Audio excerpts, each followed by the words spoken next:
In this video, we be unveiling the true Anne Boleyn, separating myth from reality. Anne Boleyn remains one of history's most captivating and enigmatic figures. Her dramatic rise to power as the second wife of King Henry VIII and her equally dramatic fall, culminating in her execution, have fueled centuries of speculation, legend, and historical revisionism. Popular culture, from novels to television series, has often embellished or distorted her story, creating a web of myths that obscure the real woman. In this video, we'll delve into the most common myths and misconceptions about Anne Boleyn, seeking to separate fact from the fiction that has long surrounded her. But before we begin, don't forget to like and subscribe to help us grow our channel, The Myth of the Six Fingers. Perhaps the most persistent and visually striking myth about Anne Boleyn is the claim that she had 6 fingers on one hand.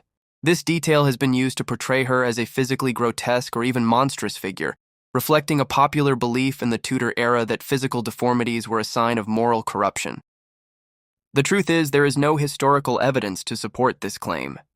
Contemporary accounts, including those of her admirers and her enemies, never mention such a significant physical abnormality. The myth likely originated from the writings of a Catholic polemicist, Nicholas Sanders, who in 1585, nearly 50 years after Anne's death, wrote a scurrilous account of the English Reformation. Sanders, who had a strong motive to denigrate Anne, described her as having a projecting tooth under her upper lip and on her right hand, 6 fingers.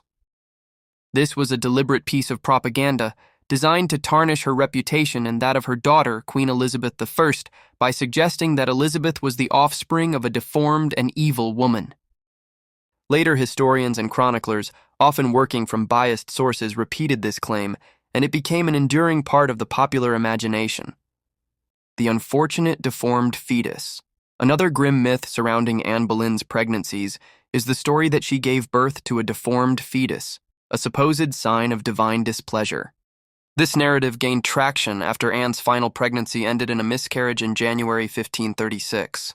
Henry VIII and his courtiers, desperate for a male heir and increasingly disillusioned with Anne, seized upon this as proof that the marriage was cursed. The reality, as with the 6-finger myth, is more complex and less sensational. The fetus, if there was a visible malformation, was likely a result of natural causes or a symptom of the stress and trauma Anne was experiencing.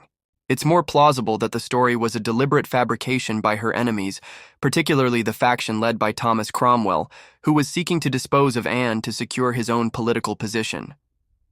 The idea of a deformed birth provided a perfect pretext for the king to annul the marriage and accuse Anne of witchcraft or other offenses. It was a narrative designed to convince the public and the court that Anne was an unworthy queen and that the king's new marriage would be more blessed by God. Don't forget to like and subscribe to help us grow our channel. Was Anne Boleyn unpopular with the common people? This question has a more nuanced answer. During her reign as queen, Anne Boleyn was not universally adored. Her rise to power, which involved the annulment of Henry's first marriage to Catherine of Aragon, was met with resistance from many who remained loyal to the Spanish queen. The common people, especially those in the countryside, revered Catherine as a pious and charitable queen and saw Anne as an upstart who had bewitched the king. Anne was also seen as a symbol of the Reformation, a religious movement that was a source of great anxiety and change for many. However, it's a mistake to view her as completely loathed. While some of her policies and actions, such as her support for religious reforms, were unpopular, she did have supporters, particularly among the gentry and the educated elite who embraced the new religious ideas. Her patronage of artists, scholars, and writers also earned her favor in certain circles. Her dramatic execution, a stark and public tragedy, also garnered sympathy, and her daughter Elizabeth's reign saw a significant reevaluation of her mother's legacy. Over time, Anne Boleyn became a symbol of a martyr to the Protestant cause, and her reputation was rehabilitated in the eyes of many. The villains of The Other Boleyn Sister. In Philippa Gregory's novel and the subsequent film adaptation, The Other Boleyn Sister, Anne Boleyn is portrayed as a calculating, ruthless, and manipulative opportunist who uses her sexuality to ensnare the king. This portrayal, while compelling, is a dramatic oversimplification and often an unfair caricature. While Anne was undoubtedly ambitious and politically savvy, a woman had to be in the brutal world of the Tudor court. The historical evidence doesn't support the idea that she was a one-dimensional villain. Her correspondence and accounts from those who knew her paint a more complex picture. She was a woman of strong religious convictions, a passionate and devoted mother, and a patron of the arts. She was a key figure in the English Reformation, using her influence to promote reformist ideas and appoint reform-minded bishops. The portrayal of her as simply a scheming villainess ignores the political and social constraints placed upon women of her time. In a world where a woman's power was tied to her ability to produce a male heir, Anne's struggle was not just personal, but also a matter of dynastic survival. Don't forget to like and subscribe to help us grow our channel. Other popular questions. Where is Anne Boleyn buried? Following her execution on May 19, 1536, Anne Boleyn was buried in an unmarked grave in the chapel of St. Peter ad Vincula within the Tower of London. Her body was later discovered during renovations in the Victorian era, and she was reinterred with the other victims of Henry VIII's wrath, including her brother George Boleyn and Catherine Howard. How is Lady Jane Grey related to Anne Boleyn? Lady Jane Grey, the 9 Days Queen, was Anne Boleyn's first cousin once removed. Anne's sister, Mary Boleyn, had a daughter named Catherine Carey. Catherine's daughter, also named Catherine, married Sir Thomas Wyatt.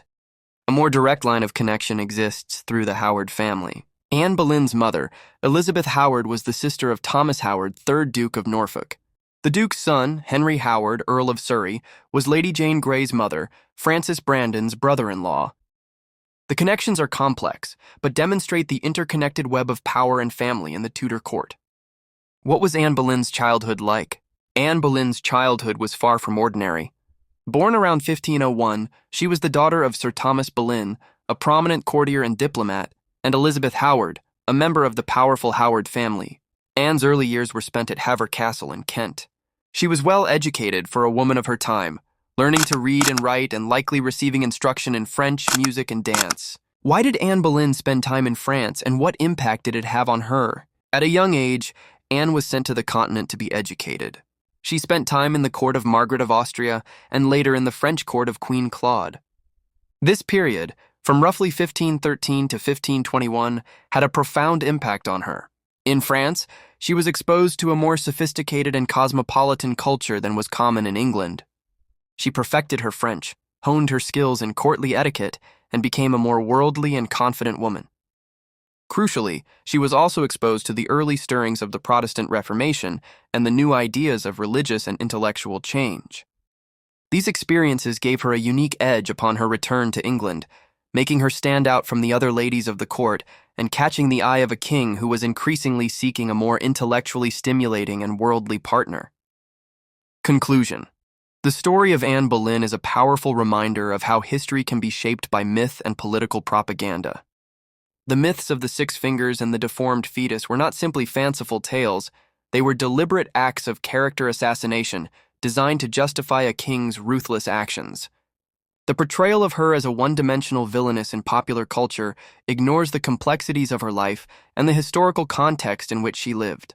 By separating these myths from the reality, we can gain a more complete and nuanced understanding of a woman who, for a brief time, held the destiny of a nation in her hands and whose legacy continues to shape the world we live in today. She was not a saint, nor was she a monster, but a fascinating, ambitious, and ultimately tragic figure who deserves to be remembered for the real woman she was.